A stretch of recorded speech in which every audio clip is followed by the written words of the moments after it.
ఆ మూడక్షరాలతో నాయకుల గుండెల్లో రైలు పడగెడుతున్నాయి. జమిలీ అంటేనే గుబులు రేగుతుంది. జమిలీ ఎన్నికల ప్రతిపాదన ప్రాంతీయ పార్టీలకు ప్రాణ సంకటమయ్యేలా ఉంది. నియోజకవర్గాల పునర్విభజన కొందరు నేతలు పునాదులు కదిలించేలా ఉంది. పైగా మహిళలకు 33% రిజర్వేషన్తో ఉల్టా పల్టా అయ్యేలా ఉంది కొందరు లీడర్ల ఫ్యూచర్. జమిలితోనే జంకుతుంటే నియోజకవర్గాల పునర్విభజన, మహిళా రిజర్వేషన్లతో భౌగోళిక బౌండరీలే కాదు, రాజకీయ ఉనికి కూడా లేకుండా పోతుందేమోనని టెన్షన్ పడుతున్నారు నాయకులు.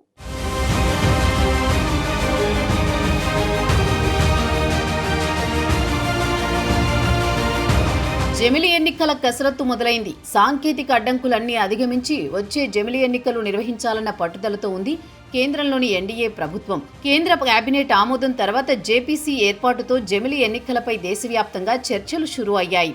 ఖచ్చితంగా వచ్చే లోక్సభ ఎన్నికలు ఆయా రాష్ట్రాల శాసనసభలతో జరగడం ఖాయంగా కనిపిస్తోంది. దీంతో ప్రాంతీయ పార్టీలు కూడా జాతీయ పార్టీలతో పొత్తు పెట్టుకుని ఎన్నికల్లో తమ ఉనికిని నిలబెట్టుకునే పనిలో పడ్డాయి.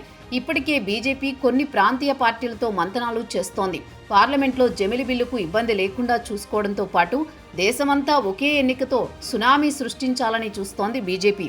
జమిలి ఎన్నికలు జాతీయ పార్టీలకు కలిసొస్తాయన్న అభిప్రాయం ఉన్నా రాష్ట్రాల్లో స్థానిక అంశాలే గెలుపోటములను నిర్ణయిస్తాయని గతంలో జరిగిన అనేక ఎన్నికల్లో రుజువైంది.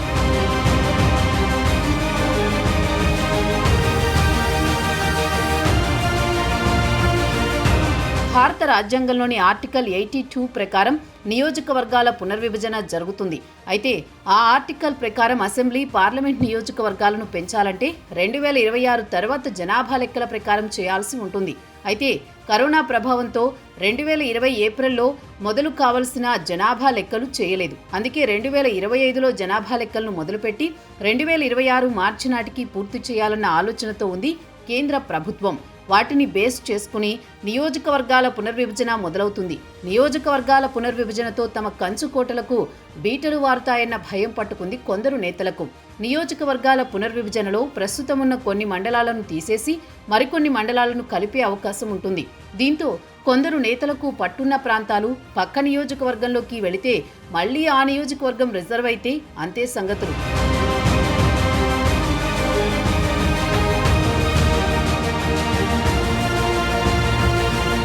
తెలుగు రాష్ట్రాల్లో కొన్ని నియోజకవర్గాల్లో కొన్ని సామాజిక వర్గ సమీకరణాలు కీలకంగా ఉంటాయి. మరికొన్ని మండలాల్లో ప్రత్యర్థుల సామాజిక వర్గాలు బలంగా ఉండే ఛాన్స్ కూడా ఉంటుంది. దీంతో భౌగోళిక స్వరూపమే కాదు, సామాజిక సమీకరణాలు కూడా మారిపోతాయి. దీంతో అనివార్యంగా కొందరు నేతల రాజకీయ పునాదులు కూడా కదిలేలా ఉన్నాయి. నియోజకవర్గాల పునర్విభజన జనాభా లెక్కలు ఓట్లను బట్టి ఉంటుంది. దీంతో కొన్ని జిల్లాల్లో ఎక్కువ సీట్లు పెరిగే అవకాశం ఉంది.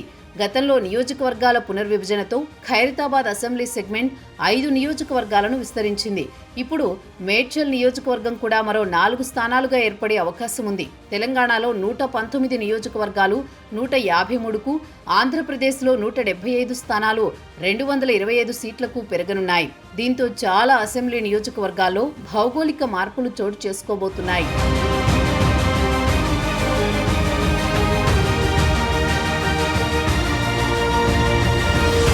నియోజకవర్గాలు పెరిగితే కొత్త తరం నేతలకు కొత్త నియోజకవర్గాల్లో పోటీ చేసే అవకాశం ఉంటుంది. కాకపోతే రాజకీయాల్లో పాతుకుపోయిన పాతతరం నాయకుల కంచుకోటలకు కష్టాలు తప్పవని చెప్పొచ్చు.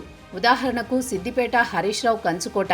ఆ నియోజకవర్గం ఎస్సీలకో ఎస్టీలకో రిజర్వ్ అయితే మహిళలకు కేటాయిస్తే ఆయన మరో నియోజకవర్గం ఎంచుకోవాల్సిందే. సిరిసిల్ల మహిళలకు రిజర్వ్ అయితే కేటీఆర్ కూడా మరో స్థానానికి వెళ్లాల్సి ఉంటుంది. సీఎంగా కొడంగల్ని అభివృద్ధి చేసుకుంటున్న రేవంత్ రెడ్డికైనా అదే పరిస్థితి వస్తే మరో నియోజకవర్గాన్ని వెతుక్కోవాల్సిందే. అయితే ఆయన సొంతూరు ఉన్న అచ్చంపేట నియోజకవర్గం ఈసారి జనరల్ అవుతుందన్న చర్చ కూడా ఉంది. హేమాహేమీలైన నేతలను కూడా నియోజకవర్గాల పునర్విభజన, మహిళా రిజర్వేషన్తో ఈసారి సవాళ్లు ఎదురయ్యేలా ఉన్నాయి.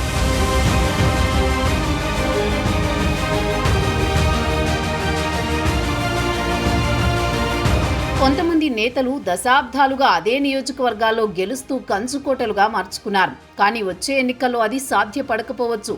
ఉదాహరణకు కుప్పంలో చంద్రబాబు, పులివెందులలో వైఎస్ జగన్మోహన్ రెడ్డికి ఆ నియోజకవర్గాలు కంచుకోటలు. ఇప్పుడవి మహిళలకు రిజర్వ్ అయితే కుప్పంలో భువనేశ్వరి, పులివెందులలో షర్మిల వర్సెస్ భారతి రంగంలోకి దిగుతారా అన్న చర్చ కూడా తెరపైకొస్తోంది. ఒకవేళ హైదరాబాద్ లోక్సభ నియోజకవర్గం మహిళలకు రిజర్వ్ అయితే అసదుద్దీన్ లాంటి నాయకుడైనా మరో సీటు చూసుకోవాల్సిందే. అదే జరిగితే మాధవీలత లాంటి మహిళా నేతలకు అదృష్టం కలిసొచ్చే అవకాశం ఉందన్న చర్చ జరుగుతోంది. మరో విషయం ఏంటంటే నియోజకవర్గాల పునర్విభజనతో దక్షిణాది రాష్ట్రాలకు అన్యాయం జరుగుతుందన్న చర్చ మొదలుపెట్టింది కాంగ్రెస్. నియోజకవర్గాల పునర్విభజనతో దక్షిణాది ఉత్తరాది విభజన రేఖలు రాకముందే జాగ్రత్త పడాల్సిన అవసరం కేంద్రంపై ఉంది.